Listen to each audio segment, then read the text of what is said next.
Hello and welcome to Sophie & Co. I'm Sophie Shevardnadze. Lebanon has accepted hundreds of thousands of refugees from war-torn Syria. They come in addition to the already great number of refugees from Palestine, whose well-being remains out of sight after decades in exile. Are the newcomers there for the long term, and will they cause the Lebanese economy to crumble? Will Lebanon be dragged deeper into its neighbors' conflict? Well, we went to Beirut to talk to one of the country's most influential politicians, former Prime Minister Fouad Siniora. They cross the border every day, the Syrian refugees, escaping the chaos of war in their land, filling up homes and tent camps, stranded and separated from their families. Lebanon promised to keep the border open for whoever runs from the war, but struggles to feed and keep warm all the needy, while lacking a plan for their future.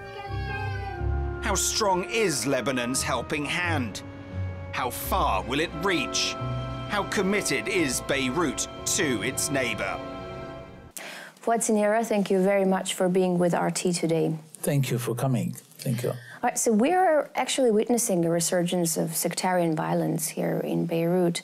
Do you think that Lebanon, is there a chance that Lebanon can remain neutral in its position towards the Syrian civil war? I really count a great deal on the, let's say, the resistance of the Lebanese, their resistance of not accepting that their country will be dragged into any type of confrontation among the various components.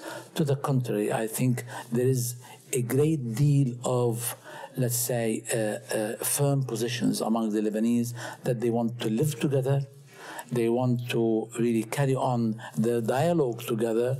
There are lots of issues that need to be sorted out, but this does not mean that they will resort to violence in trying to deal with this matter. On the other hand, for sure, I mean, to have that number, it would constitute problems on the security level. But you're saying international community hasn't really fulfilled its promises in helping us with the refugees.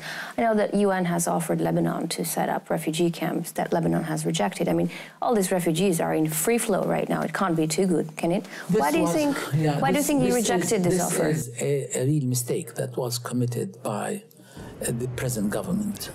And we have already advised. I mean, we are part of the opposition now for the time being, and we have expressed our opinion so many times, and we proposed to the Lebanese government that they should help in the setting up of a number of let's say camps for the refugees, for the Syrian refugees, near the Syrian-Lebanese border.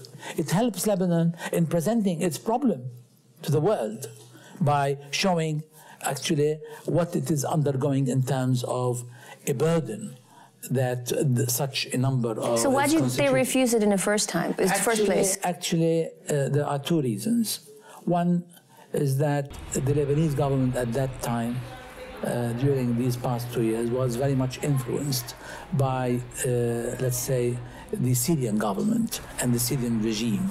And in this respect, the Syrian regime has been adopting a policy of denial of what's happening. I mean, they were denying that there is a problem going on in Syria. Just until recently, they started to recognize this. On the other hand, there is certain, let's say, fear among certain components of the Lebanese society that this may constitute later on something similar to the Palestinian refugees in which they were set up camps.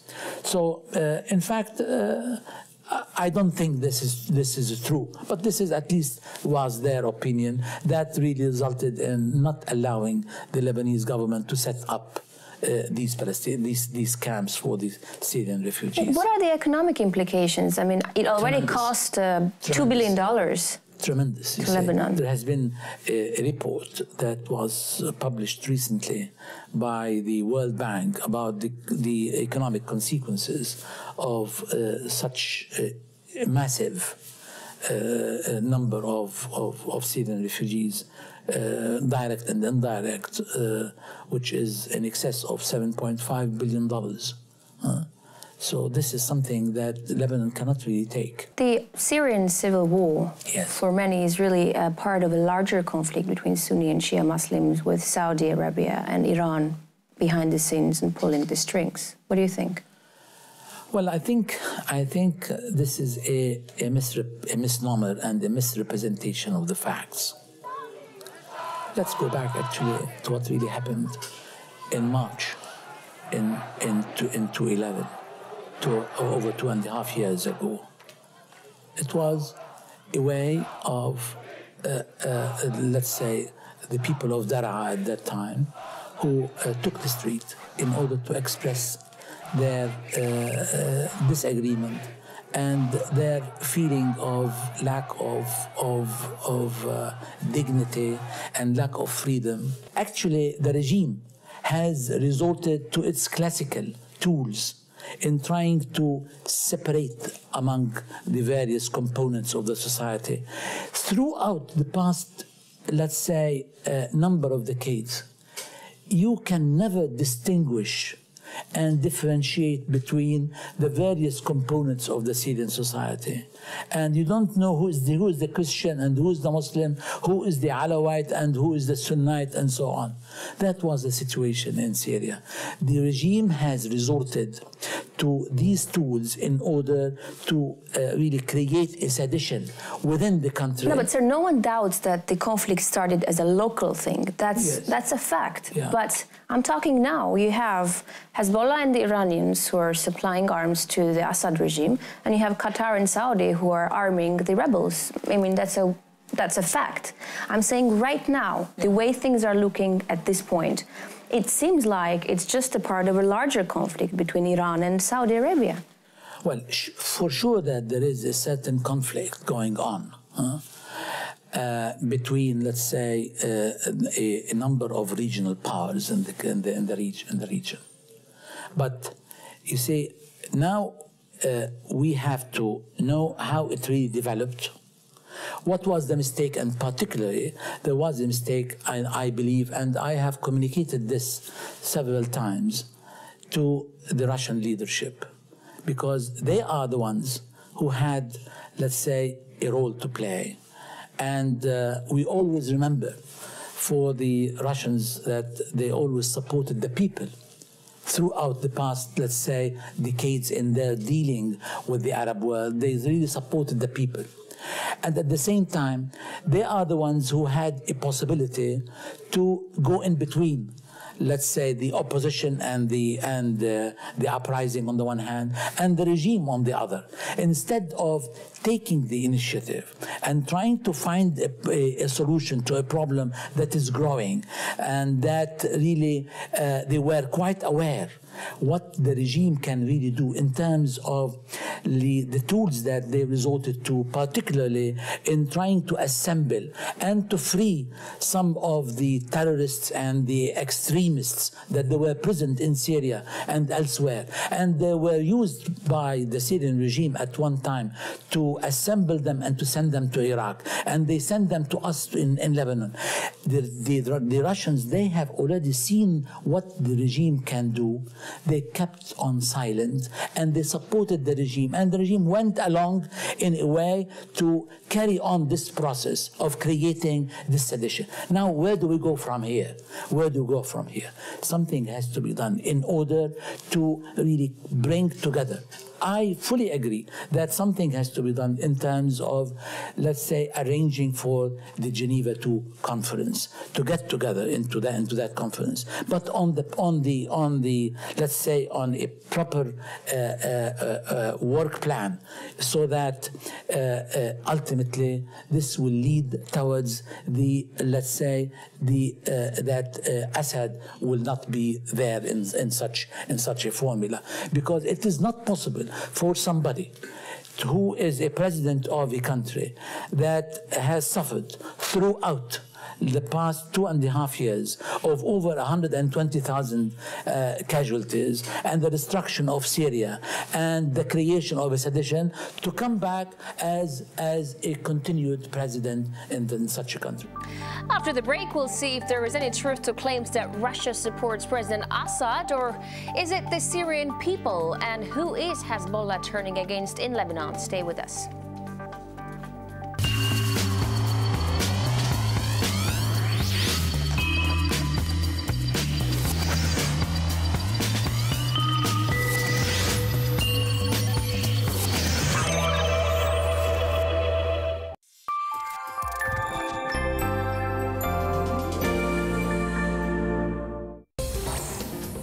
The elusive search for justice. Should individuals, including government officials, be legally held to account for starting aggressive wars, like in Iraq?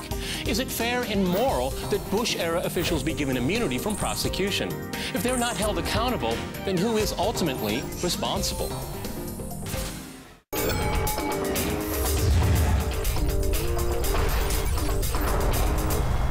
My name's Daniel Bush. Tom Hartman in Washington, D.C. Banking new policies. Considered, I'm Peter Lavelle.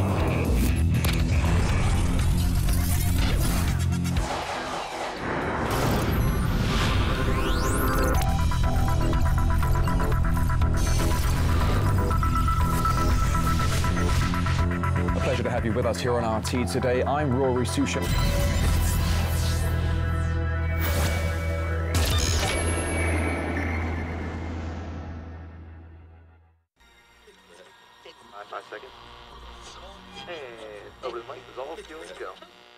Did you know the press is the only industry specifically mentioned in the Constitution? Stand by. That's because a free and open press is critical to our democracy. Track Alpha.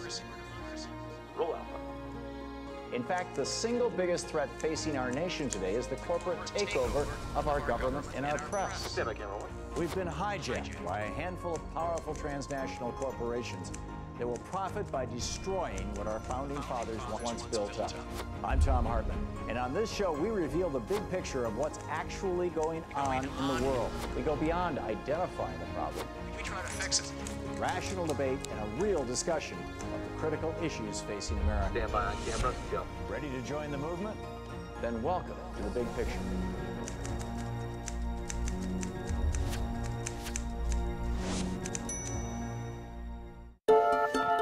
This might be an expensive car saloon, or a new collection of clothes in a fashion show. Also, designed bags and shoes in the best shop windows. But here, luxury is a school. Is it a lost cause?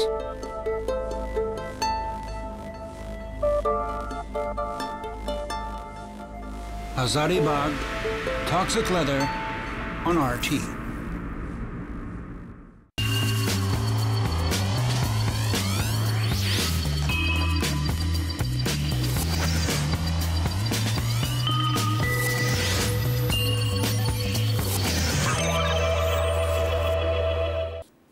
Welcome back. Our guest is former Lebanese Prime Minister Fouad Siniora, who thinks Russia is playing into President Assad's hand in the ongoing Syrian conflict.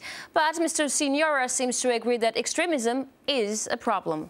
You really think Russia is supporting Assad and wants Assad to stay in power? They're not supporting the regime. From what I know, they just don't want the rebels to come in power, because that would have repercussions for Russia's North Caucasus region. Let me tell you, and this is a certain point that's very important. We understand the concerns of Russia in terms of, let's say, the extremists. But we have exactly the same concerns. What we really expect from Russia is to support the moderates.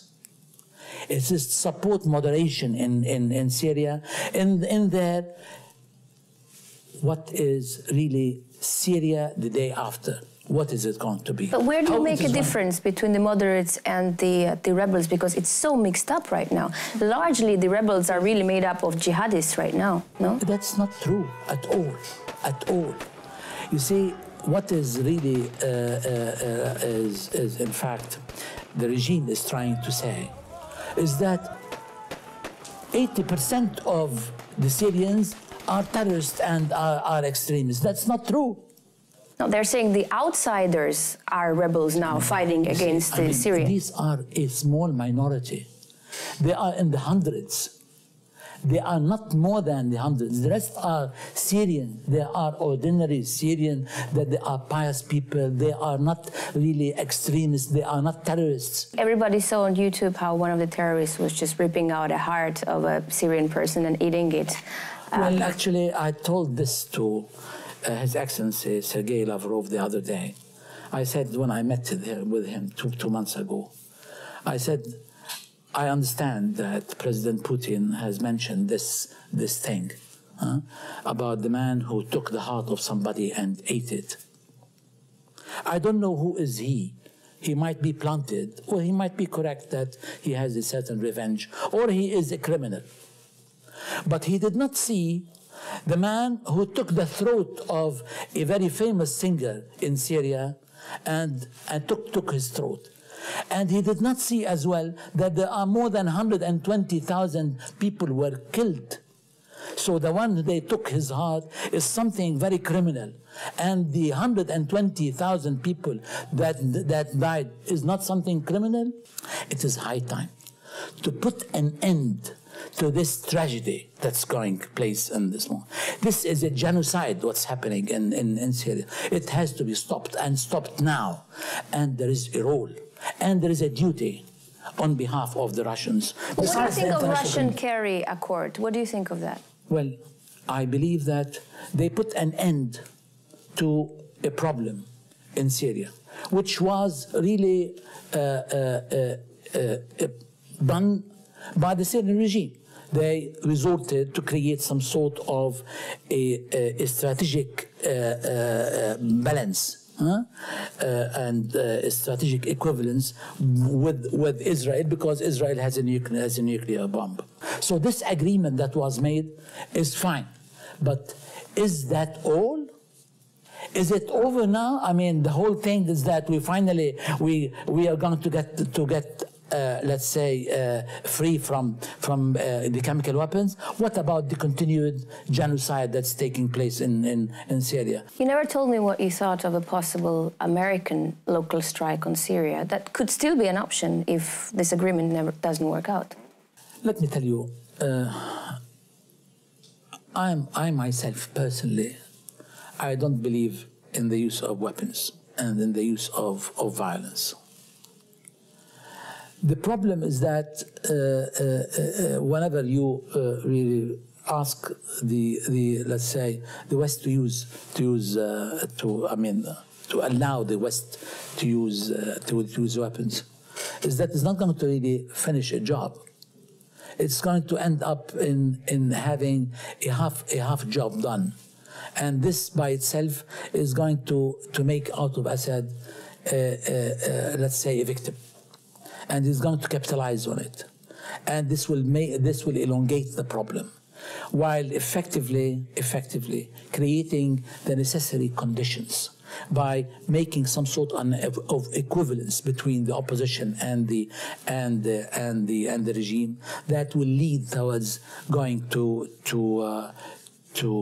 Geneva and to agree with the Russians that enough is enough, to lead towards some sort of a roadmap leading towards the putting an end to the regime, and in which a real democracy can really be built over there. What is really being said from now and now is that we are afraid to have the fundamentalists to take over in Syria.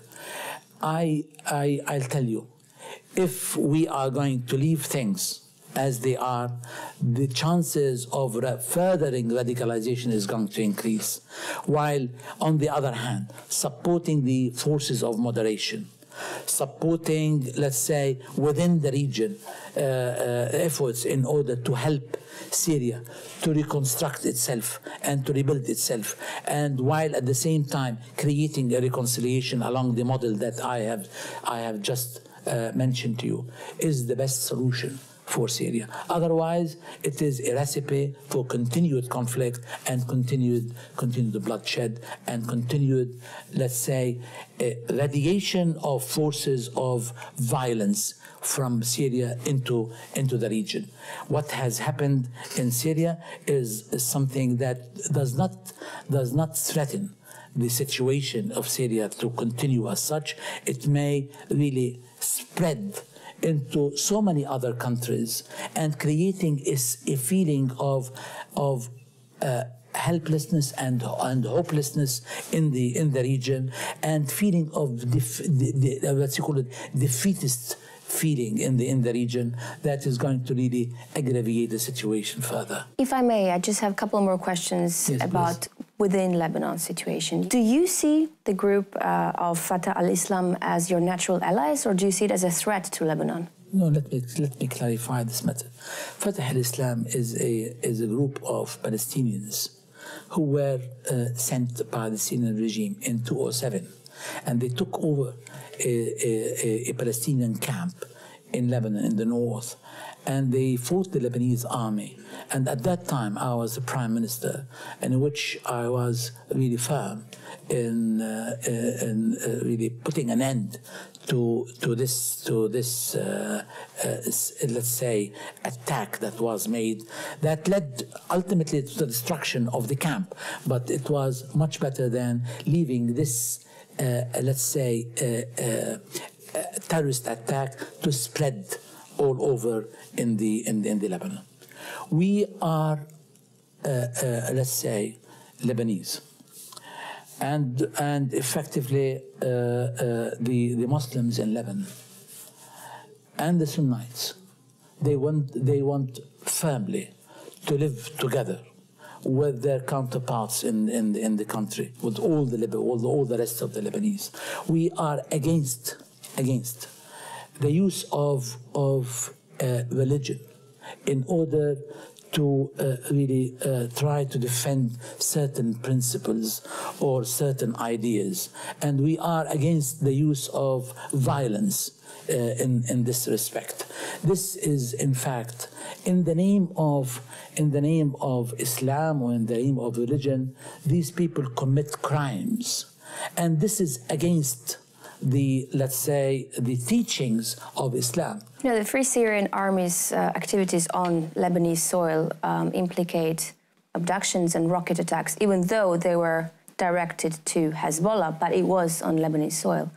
Do you think there should be a crackdown on Free Syrian Army in Lebanon, or they should be tolerated? Well, I don't think there are Free Syrian Army in here, but any attack that is directed from Syria, whoever does it, whether it is the Free Syrian Army or the regime or anybody, we are against it. And we have expressed this opinion quite clearly in all the communique that was made by the Al-Mustaqbal group of parliamentarians, is that we denounce every attack that is really that originates from Syrian, let's say, territories into Lebanon, or any attack that is made in Lebanon by any group that is, let's say, directed towards a Lebanese group. The Syrian regime has issued a arrest warrant for some of your top officials, your party's officials, including Saad Hariri, saying that you guys are financing the opposition. Do you deny those charges? Our position vis-a-vis let's say, the opposition in Syria, because this thing has nothing to do, what you call it, I mean, these warrants that were issued has nothing to do with the let's say, the Syrian uprising. It was issued much longer before that, you see. So it has nothing to do. I mean, these warrants that were made against 30 people, as December 12th, 2012? No, it was made before, and it was renewed at that time. But what I really want to say is that the Syrian regime has been resorting to such types of efforts in order to destabilize Lebanon, and that's our position vis-a-vis the Syrian uprising. is that we have mentioned clearly, is that politically we sympathize with the Syrian uprising. But are you financing it? From a humanitarian point of view, we are helping in the receiving of the refugees. But we do not finance, we do not smuggle weapons or send armed personnel. We do not do any of these things. This is something we disagree with, and we do not really approve of anything of the sort, and we cannot afford it. I mean, it's pretty obvious that any officials of your party are out of reach for the Syrian law enforcement right now. But aren't you afraid that they may become targets for Hezbollah? Well, we have been already for quite some time. Our group has been targeted by certain terrorists, and this is something I don't want to really accuse anybody, because this is the subject matter of the international tribunal to really deal with this matter. For sure, this is a risk that is there. But in this respect, you only live once, you see, and you have to live in dignity. And this is something that we are freedom seekers, and we believe that what's happening in Syria is something unacceptable from all aspects. And what is happening in Lebanon by the continued, let's say, attack against the state as such, and the holding of weapons by a group of Lebanese, and that was initially really used to drive the Israelis out of Lebanon. And thanks for the work that they have done in this regard. I mean, Hezbollah, who was influential in doing so. The problem is that Hezbollah has redirected its weapons against the chests of the innocent Lebanese, and using this as a way to implement certain regional, let's say, plans. This is something unacceptable, and we will continue to stand against such plans, definitely through the democratic process that has been availed to us by our constitution. That's it for this edition. Hearing from Fouad Siniora, Lebanon's former Prime Minister, who I met in Beirut. Thank you for watching. I'll see you next time here on Sophie & Co.